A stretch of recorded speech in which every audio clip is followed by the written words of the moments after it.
金子彩乃さんの法要という曲をいきますね。大好きな曲ですね。いきます。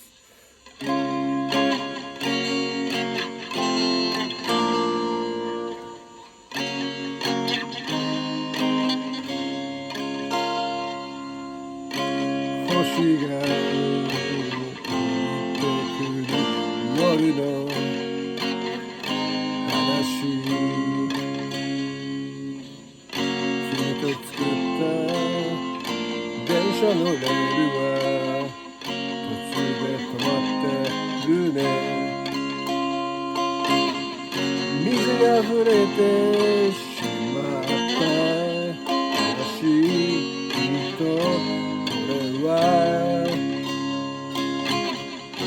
誰も悪くはなくて、ただ抱擁を待っていた胸の中で、まるで私が引き分けのない赤子のようにずっと20世